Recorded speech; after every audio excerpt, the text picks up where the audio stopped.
Hey everybody, I'm Stephanie Quayle, Hey everybody, I'm Stephanie Quayle for Yellowstone Country. Join me on some wild adventures across our beautiful state.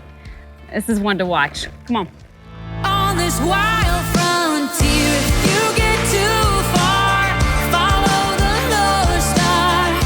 Where you're lost, it's gonna lead you back to my arms. Keep your eyes on my horizon. A Yellowstone Country, Montana treasure, Montana Silversmith is one of the finest Western jewelry makers in the country and are most famously known for their hand-engraved trophy belt buckles that are awarded to the winners at some of the biggest rodeos each year and their extraordinary collaborations. Hi! Hi!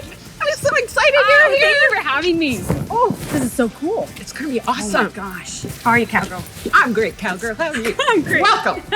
This is basically the fabrication department for Montana Silversmiths here. We are in the custom section of our business, and that is very much related to all events. Like And this that's guy? well, that is one, definitely. Stephanie's personalized buckle there. We're seeing some top secret work right now. We are looking at a gold buckle for the PRCA. We are doing those right now, crafting them right now for the cowboys that will win this. Yep. What this means to them Absolutely. is equal by what it means to the people that craft it. Absolutely. You guys know how many hands will touch a piece? I'm talking about from the idea to like when it gets that final. Sure. We have a kind of a standing inside joke here. I'll say 25 caring hands, but it truly depends on each piece. On an average, as you walk through here, you can see that there is that many different aspects to the crafting and the actual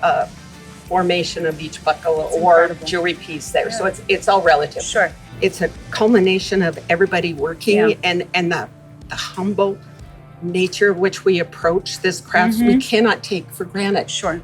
where we are, what we do, and what it means to the people that receive them or earn them. Yeah. And Stephanie, I just have one last thing I want to show you here. Wow, look at this.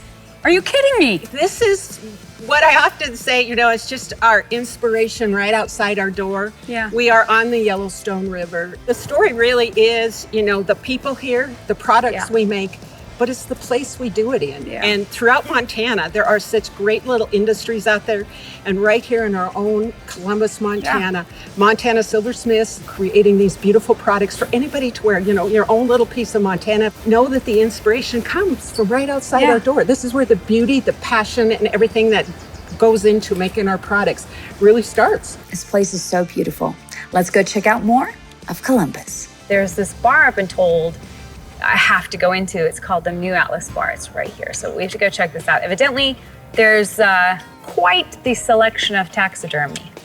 Like things that you've never seen before. Well, welcome to the New Atlas. Grand opening was on March 27th, 1916. You've mentioned that people come from all over to see some of the creatures. Yes.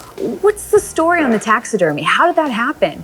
I don't know the exact reasoning. I do know we have the 4 elk in the front that have been here, the history of the bar. And tell me about this bar. So both the bar and the bar back have been here the whole history of the bar. The bar came in 2 pieces. It's a New Brunswick colander, came out of St. Louis, and they actually barged it up and then put it on wagon trains and brought it the rest of the way. Jenny, thank you so much. I got to get myself to Red Lodge for the Red Lodge Songwriters Festival, but I will be back and I will bring lots of people because this place is awesome. I have not been to Red Lodge since I was a little kid, and I'm having so much nostalgia right now. The American flags, this precious Main Street. This is one of the most resilient towns. Dealt with devastating floods. We're driving down Main Street right now and everything is open. Everything is so vibrant. They were not going to let it slow them down for 1 minute. We wanted to see how can we create this encompassing festival that encompasses as many bars and restaurants. So you go and play one, and then you walk to the next venue and see other songwriters. We are about to play the first night of the Red Lodge Songwriters Festival. So good. Montana's got so much music. Come on. It's all about you. I'd rather be a lone ranger. I'm better off being some lonesome sunset chaser. 'Cause there ain't no moving on.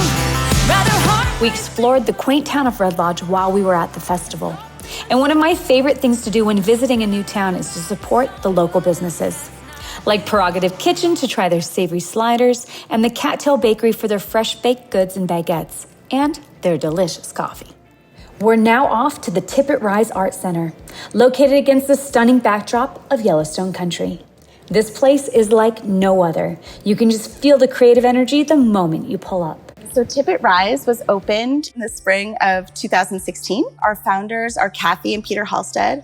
Kathy is a painter and Peter is a pianist and a poet. And it had been a lifelong dream of theirs to have a center that would celebrate the things that mean the most to them. Those were music, art, and architecture. They had searched high and low for a perfect place, and when they stumbled upon this location, they didn't look any further. At Tipitrise, they have created a place where you can come and you can listen to incredible music that you might have to travel very far to see otherwise.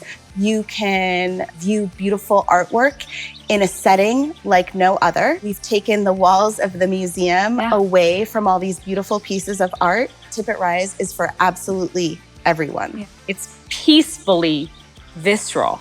You can't help but feel everything around you. There are, I believe, about 13 miles of single track trail. So this is for hiking, this is for biking, but come ready. We Very important. have tried very hard over the years to make sure that people know what they're getting into. Sure. And there are absolutely opportunities for people to come and take a 1 mile hike with their kids, or to do the entire art center, Right. which would probably take the entire day. Tipitrise is a working ranch. I love this. Yep, so we have a ranch manager that lives on site. We have our own sort of small herd of cattle, but we Okay. also lease the land. So we have other ranchers from different towns in Montana that will bring their sheep or their cattle to To Tipitrise to keep it graze for a sustainable. period of time. Exactly. Absolutely. Tipitrise is amazing. Before we go, we gotta stop at a little place called the Dewdrop Inn. Cheeseburgers, milkshakes, Dewdrop Inn at the Dewdrop Inn. Yellowstone Country, Montana is open for business, and if you're planning your trip, fall, winter, and spring are great times to visit. Even as a Montana native, there's still so much to explore and do in this beautiful state.